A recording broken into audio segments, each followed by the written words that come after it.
Assalamu alaikum. Welcome back, everyone. My name is PariTalk. Today I'm here joined by Christer Edman. So, assalamu alaikum to you, and over to you for a quick introduction. Let's get to know more about you. Oh, walaikum salam. Thank you very much for inviting me. I am very honored to be here. And my name is Christer Edman. I am 65 years of age. I am retired, but also running a business, a company, coach company called Christer Coach, the brand name.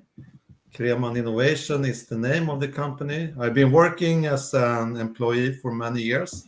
I've been working 7 years at IBM as a project manager, 3 years at Ericsson Telecom as a business developer. I also worked at Support Living 5 years. No, 1 year at the Support Living, 5 years at the Competence Company, with unemployed. I worked in different prisons with inmates. I have also, I should say, my assistant and also coach trainee, Rosha. So we are working together.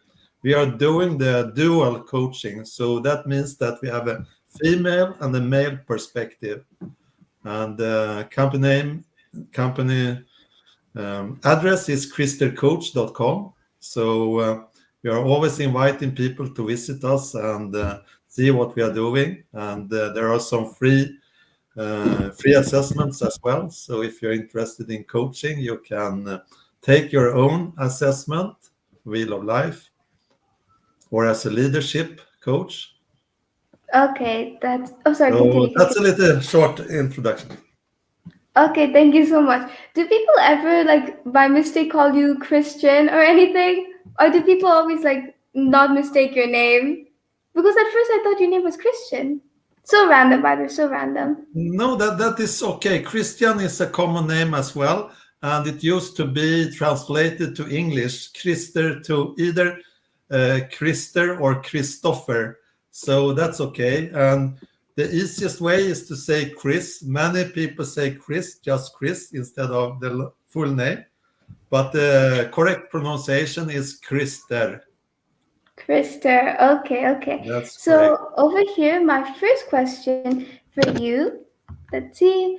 Do you believe in advocating for criminals redemption, even for the most dangerous, since you worked in a class one prison, or does there come a point where punishment is not only necessary but morally justified? Where should society draw the line between accountability and forgiveness? Oh, that's a very, very good question. And I think it depends on, because there are some conditions which can be very dangerous for others and also for the person itself. So I should say, first of all, we need to think about protection, who they can harm and do damages to, also themselves, their families, and so on. I have met many people, especially since you mentioned the class one prison, that is the highest, and some of them have committed murders. They have done the worst horrible crimes you can think about. And so I think you need to be very careful when saying something about if it's possible or not, because it's hard to change a behavior. So they really need to, first of all, they want to change their lifestyle and stop with criminality, stop with everything related to that. Then it's really hard. It takes time to do that change, and they need help on that journey with a supporting network. And my role as a coach was to highlight their life, what they want to live for kind of life, to get to know themselves better by asking questions, coming up with examples, doing daily questions, and see how they are reacting, watching movies, playing music, trying to understand them and see what can get the person to change their lifestyle to honorable lifestyle instead of a criminal lifestyle. So It depends on the individual. It's a very good question. I am sorry, I don't have a fixed answer because I know how long time it takes for a person to change their behavior, and especially if they have lived in a criminal lifestyle. I met prisoners in prison who had their more or less the whole family was involved in criminality. And when you have a man come to a prison and say, I want to stay here, why? Don't you want to have a permission to go home for a while? No, I don't want to. Why? And then told me, when I go back, my sisters expect me to contribute with money from criminal business. And when the father is in a prison, when brothers are in a criminal environment, and it's really hard to break through to I stop with that. So yeah, Okay, thank you so much. So you reference it as a unfixed answer, but I would say you answered that very nicely. Actually, I have a question to that, kind of a side question here. Is it possible to help class 1 inmates if they don't want to get help themselves? Can you help them? Can you coach them? no, No. no. So what's If that mean? I will explain why I'm saying so, like a no, because if they don't want, then I can't help them. But the possibility to get them to want is the way I can have an impact in their life, so to say. So that is what I did. But if they say no, I don't want to change, I want to continue as before, and they are like stubborn, stuck in their kind of thinking behavior, then they need time to change. Some never change. Some of them get changes when life is coming to them, when they might lose someone they love, they might um, get hurt, they might something happen to them or their family, someone who is very close to them, or someone waking them up. For example, one of them I have been working together with, who is an ex criminal, he said it was not until my son, Dad, I can't trust you anymore. Are you coming back and not go into jail again? And then he started to think because of his son. That is what I say, why I say you must want to change. When he wanted to change, then he started with program, started with everything he could so he could get out from the prison and not coming. Okay. Thank you so much. So, a question to that is, while you help them to change, can you help them to discover that they want to change? Same like how his son motivated him to become better. Do you think you can like find their purpose to get help to get better, or is that like not part of your job necessarily? Rather, a different person's. That's a very good question. You have very good questions. I want to say how I work with the inmates who are in that challenging situation. Um, I am not the one who can tell them as a mentor. I can't tell how I did. I can't get recognition because they will always say, okay, you might have been homeless. You might have lost someone you loved, or you have gone through a hard life, but not my life. You haven't been in a prison. You haven't been on drugs. You haven't been forced or being chased on the streets and chased by the police as I have been. So I was using guest speakers. I have ex-criminals who are my best friends today, and I'm so happy for that. So I brought them with me. And when they could tell about their journey, what they have gone through, how they had to fight, then and then they started to listen to me when it was related to education, entrepreneurship, and if they wanted uh, to study, for example. So there are three options. I was running a program called My Way to Work, and that contained three different ways out from prison. from a criminal life. Okay, so on the topic of homelessness, in dealing with homelessness, you must have seen the consequences of both society's failure and personal responsibility. Do you believe homelessness is more a failure of the system or the individual, which in this case would have been past you? I think it's twofold. First of all, it's our own responsibility to work, to earn money, to get our own future, so to say. That is each individual's work.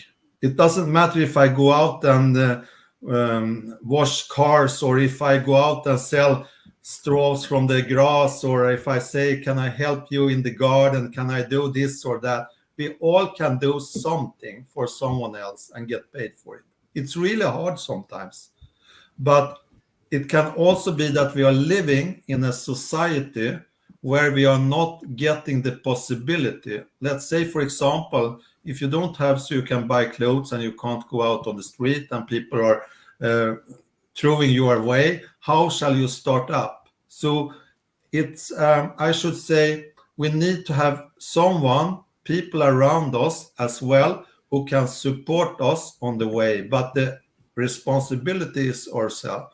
I must take the responsibility. I have been homeless. I have lived on no money at all. I have lived a very poor life, I can say, but I never went out to street and said, please give me something, please give me, because I have two arms, I can work. I know people, they have no arms, no legs, they paint, they do whatever they can for actually earning something by the work they are doing. So it's hard because I know when you're not feeling well, like say you are mentally sick, how can you take on a job? Then you need help from the society. Then you need help from someone else, family, friends. If you see one person on the street, for example, sit there and beg with children or something, you can't say to that person, why don't you go up and get a job? It's not that easy for everybody. Then we need also to have the empathy and see, can I help this person? Is there someone else I know who can help this person? So I have been in those situations as well as a coach, brought people with me to places where they can get help, also That's help myself. beautiful. Okay, has this helped you with rationalizing and showing empathy towards the inmates you've coached? Uh, yeah, I should say that because if I didn't rationalize this and say, what are your dreams? Who do you love? What where are you 3 years from now? Are you back in jail or do you have something else you are doing? So that is very rational, powerful questions to see where they are right now and start up. How do you feel now? Did it happen something this morning? So it's very straightforward questions and work, daily work. And I used to say you need to at least be there a couple of months, 3 months, up to 3 months, with a person that you see a daily change for seeing that it will be like a habit which can continue. Okay, okay. So thank you so much for the answer. Brilliant once again. And my next question for you will have to be, with a father in law enforcement, you would have grown up seeing authority, duty, and often the harsh side of humanity, like human nature, I'm trying to say here. How has this influenced the way you approach while working with criminals and addicts? Since I believe you work with alcoholics and people who are addicted to drugs too. Do you find that these influences conflict within you, or do they allow you to bridge the gap between justice and mercy? So a bit similar to our first question, but you can see I'm trying to ask a different one. Yeah, I think that is yeah, how it affects me, my own experiences related to when I see the situation where people are in and how I can relate to their situation, So something like like that. so how you had a dad who was, a police officer. How has that like changed the way you like bridge the gap between justice and mercy, and how has that Yeah. influenced you working with addicts and inmates? Yeah. A very easy answer on this is that my father, if I were out in the evening and had fun with my friends or yeah, doing things, in the morning when the time was 8, he turned on the light and said, "It's school now. You have to go up." "No, I am tired." "You go up now." There is no talk. It's discipline. He taught me about discipline. You must take the consequences of your actions. For example, when I was a teenager, I was quite obstinate. I could say to people, I could say to teachers, to anyone what I felt was okay. I don't like what you say now, and was very critical. Then it was one of the students who got sad, and I had said something which was very bad. My dad took me with him. We we had to go there. I had to apologize myself in front of the student, my classmate, and to the parent, because that is about taking responsibility. And I think the way my dad did was the same I do when I've been a mentor at schools and when I work with the prisoners. I say, okay, you said this. Can you explain what you mean with this? Are you really serious? Do you want to hurt that person or damage or something? So it's about taking the consequences of what we are saying. If we say A, we need to say B as well, not just sit there and throw out something and say it's okay. I have been with people, inmates coming up to me, look my eyes like this and try to scare me. I say I'm not afraid of you. I'm here to help you. What do you need help with?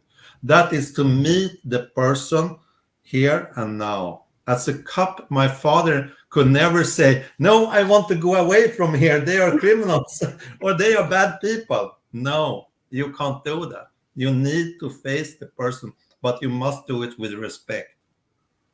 I see. Okay. So when you're consulting with these inmates, is there like a sort of barrier with you and them, like bars, or are they front with you? Is there security guards there while you're, consulting them, coaching them? Very, very, very good question. I Thank have you. been in like a bunker inside a prison, class one, alone with 10 inmates, and there shall always be two guards in there. For some reason, they just left the room and out. I don't know. They shall never do that. They left me alone there as a teacher. And I was thinking, okay, now they are doing this. Why do they do this? But I was not afraid because it's like you are in a jungle. If you think that you go out in a jungle, there are dangerous animals and you don't know what animals can do. You must observe, you must prepare, you must be ready, but you need to be present and never forget that I am the teacher. I am the teacher in the classroom. I can't let someone else take over. I need to interact with them and see who are with me in the situation. It's about group psychology. You must know how you manage yourself when you are in a possible dangerous situation. But I used to say I'm more protected in a prison than I am when I'm okay, when I in a subway in the evening, because you never know who are sitting beside you, who are around you. I know about those people. I know what they have done. I know that most of them are there and they want to change their lives. They are not pleased to continue to be in a prison. Even the person who said I don't want to go on permission because they are criminals, he was opening for me. I have heard many of the inmates, they say to me, I trust you. I trust you. And when you hear that from an inmate, many people think they are liars and they are deceivers and they are doing the worst and all of those things. Yes, some do. Some have come into that kind of mentality and that kind of lifestyle and behavior, which is not good for them or for others. But if you meet them and believe in a person, I believe you can change your life. It's up to you. You can choose your life now. It's not my choice, it's your choice. I am only here for supporting you. I see. Do you believe that these inmates are mislabeled and misperceived in society? That the like very mere label, the broad label, criminal class one is misleading? Or do you believe these are like genuinely misunderstood people? I think from the beginning, many of them are misunderstood. Most of them have had a very bad childhood. They have been brought up in families in situations where they were not taken care of from the beginning. I was a quite obstinate child when I was a child. I had the courage. I could say what I wanted to anyone. I was never afraid of anyone else. And I was thankful because my father was a cop and he could take me. He could talk to me. We had like a youth garden at home because he was coming home with his colleagues when he was driving in the car. They came home, took a coffee, and stayed there, talked to my friends, and they came there and they talked. So he opened up, and I opened up, and in that way, I never felt like it's about we and them. It's about us. We are in a situation, and I am lucky I had a good father who was taking the responsibility for me as a boy to grow up in this environment. And today there are many uncertain parents. They don't know how they shall handle their boys. I said usually boys. And in Sweden, for example, there are many boys with single parents, sometimes a single mother. And when the boys are coming up, then they get a new gang they want to belong to because they miss their father. And if you miss your father, you don't get the right direction in life. I used to say that boys need to have some kind of initiation process. How to behave? How can I be a good boy, a good man, and take responsibility and be the one who are earning the money in a decent way, take care of my wife, my children, and the family in the best way. I think that is the best way a man can do to go through some kind of grown up process and to meet the resistance from other men, from role models. That's why I have ex criminals as guest speakers. And when I bring them on, they listen to them because they have heard their journey to become good, decent men and do good in the future. Many have gone through very hard situations. They have had to leave the school, they have had to leave their homes, they have had to go to other families, and they have sometimes been in war, or their parents, they lost their parents. I have been coaching um, inmates from many of the countries where the wars are in the world, and then they come to Sweden. So they come from Afghanistan, Iraq, Syria, Iran, Pakistan, many different countries they are coming from. So that's why I am used to meet people who are in challenging situations based on their upbringing, their background, the I family. see. So, talking about background, would you say the absence of a mother has a worser effect on these boys, or would you say the absence of a father in most of the cases you dealt with? Were these criminals more affected by their early childhood due to their mother or father? Do you think that is relevant and that it can be like statistics? I think it can be statistics into it. Since my mother was a Finnish war child, she was coming from Finland and she was adopted, moving to Sweden when she was 7 years during the Second World War. So I read a survey about that, and that the women, the daughters to the Finnish war children, when it's a mother, it's worse for the daughter. And I think it's the same for boys. We identify with the fathers more than to the to the mothers. So therefore, I think the situation and also what I've seen, they lack a good role model. And if they don't have a good father role model, then it's easy. They will be sucked up in the gang, in a gang, and they try to get the position in the gang instead of being strong in themselves and get it from their fathers. If they have a father who is strong in that way, he can keep the boys better, I should say, on the right track. And it's important to have a mother when it's related to the emotions and the feelings and to feel loved and to feel safe and to know that I always have my mother here and she will always be here. I'm coming home and everything. That is also something which is good. But for the criminal parts, I should say the things which are outside of the home, it's the father. Everything which is related to the internal mode and what you feel inside, it's the mother. I see. So, would you say that these people who like go to a gang, join a gang due to the absence of their father, do you think that they join a gang because they're looking for validation, which they originally wanted from a father figure, so rather they're just going for the next best option? It's my experience from this is that it's for validation, the lack of a father, lack of a male good role model.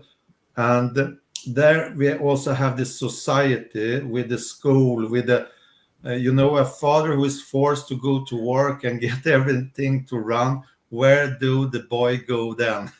Yeah, if the father is not there, he goes out to the gang. It's easier if you don't have a good father and role model that you go out to the gang and then continue with the gang and then in the evening with the gang. And what is happening then there are coming criminal activities and so on. So, and they are also used by the gang. That is something which is important.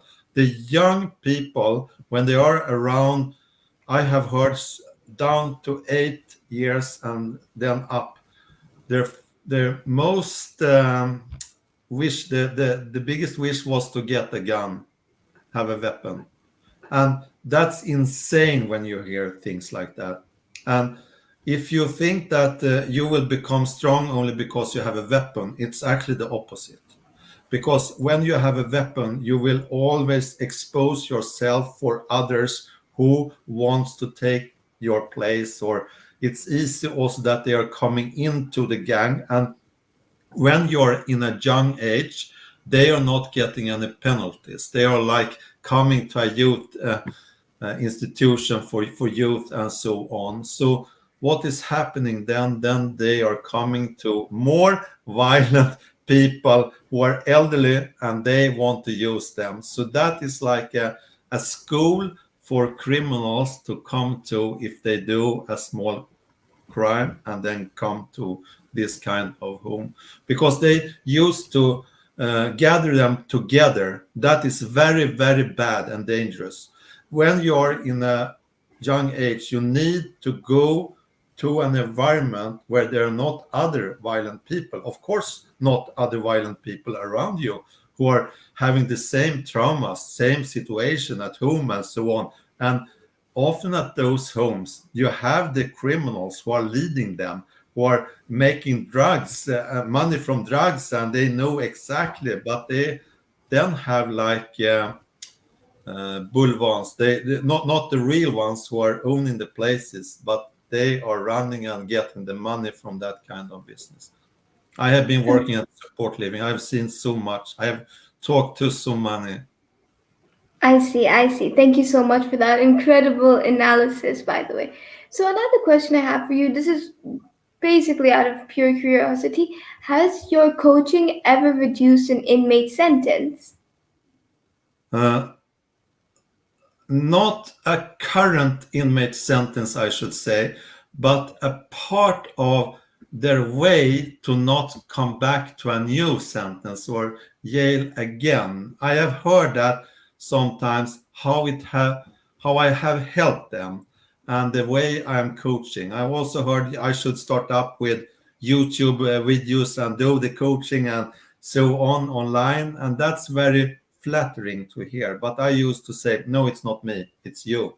It's you. I say, with you, we can do it if we do it together, because the work is you who are doing it. I am just talking to you and asking you questions and telling a little bit about some stories here and there. And you have to do the work. So if we do, we can do it together. That's honestly very, very nice. You do play a huge foundation in this, though, but I can see. So, my next question for you is, in working with people who struggle with drugs and alcohol addiction, do you see addiction as a one, weakness, or a disease? Do you have a question if empathy for addicts can undermine the discipline they need to change? I should say that, first of all, to start with drugs, it's a weakness.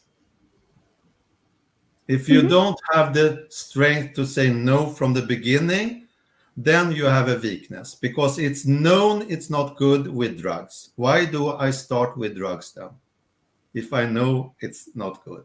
So either it's a weakness in my character, my moral, or it's a weakness in the influencer, the people I am living closest with or I'm spending my time with. So that's a weakness. Can I be strong and say no myself? Disease, I should say, it can become a disease when you start up with something and you get effect of, if you start with a drug. If some people get very addicted very fast, they just start with something and they want to go on stronger and stronger and stronger, and then they have impossible to stop, because they have some kind of, I should say, addiction inside them. So they have easier to get addicted. They might feel, oh, I am so free now, I am feeling this, and then they start to live up and become like a person where they are feeling that their, I should say, their traumas or what is hindering them from a real life are opening up. I have heard self-medication is very common among some of the people who are diagnosed with different kind of diagnosis, like ADHD and HDD and so on. Many different kind of diagnosis. Also, when they have another kind of, I forgot all the names. There are a lot of psychological names for diseases when they are avoiding um, to live, to express, and they can't express themselves in a good way.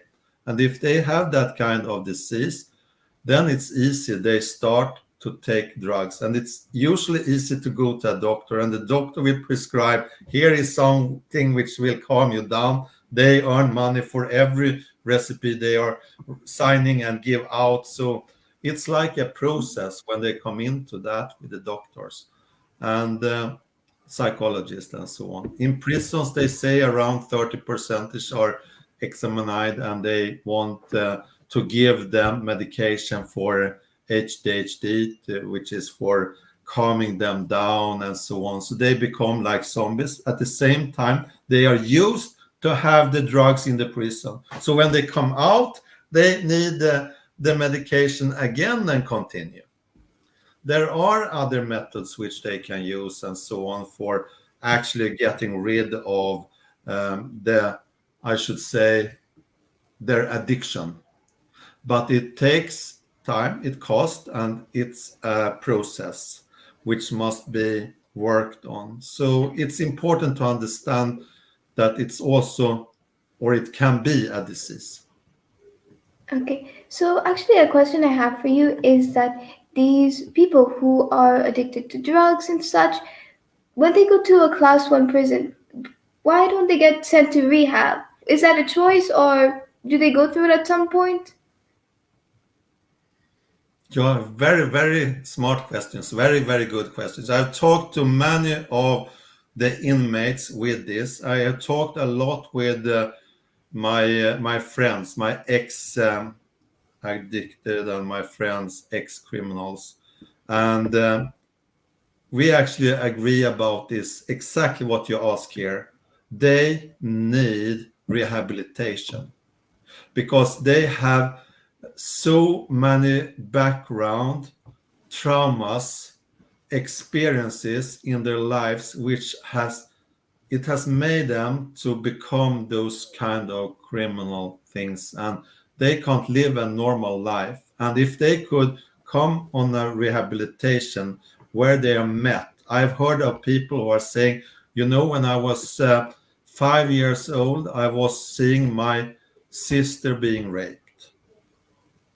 I was transferred to a foster home, not with my sister, with myself. I have been in 90 different foster homes and institutions. Do you know what that makes? They become crazy. because they were What you fostered do in then that foundation. is to put them into a prison when they are sick. And they have gone through so many horrible things. I have heard similar stories from many of the inmates, how they have seen the worst things and been forced to see those things in their homes or where they are living, or being forced to do things which you never want to force a person to do. And when they are in school, they are sent to another school. Which school are they sent to? Not a rehab place. No, they are sending them to a special school where there are other criminals at the same school, and they are teaching each other, and then they go into a criminal behavior. So that is so common with institutions. When you're putting people into institutions, instead of seeing what kind of trauma have you gone through, what is your challenge, okay, and look what they have gone through in their families and so on. Maybe this person only need support to the mother, to the father, to the family, or something else. Otherwise it will cost 10 times more. And this is what's happening all the time. They prescribe medication, they go into prison, they do new criminal things, and it's a disaster in the society. I find that pretty, actually very ironic. The fact that they keep the person in a constant cycle of that exact foundation they were fostered in. So they never get to change or grow because that's all they know in a sense. Like from when they were in, like when they're in that second school with prisoners, like people who are in gangs and such, that's all they know. And then when they go to prison, that's still all they know.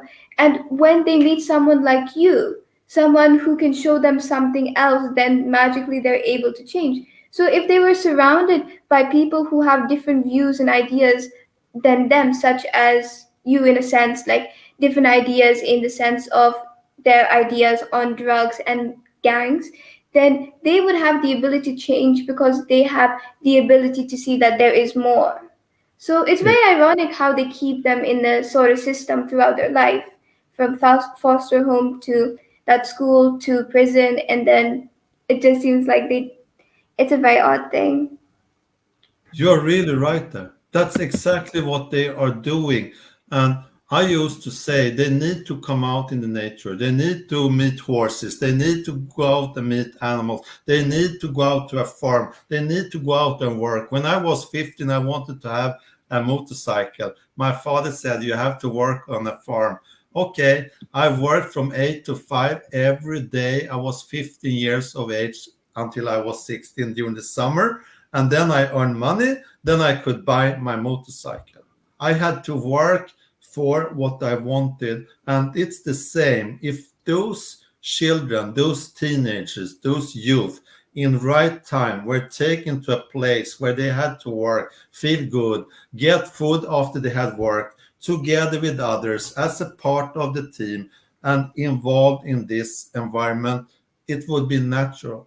Instead of they get into the same place with the other criminals, talking the same, playing the same music, and all those things, and talking about the next thing, what they will do when they're coming out.